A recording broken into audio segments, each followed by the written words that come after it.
ఉద్యమకారులు బాబు ఉంటారు కదా కొంతమంది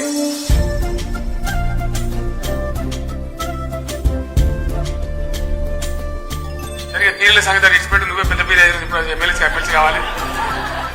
నువ్వు హైదరాబాద్ రా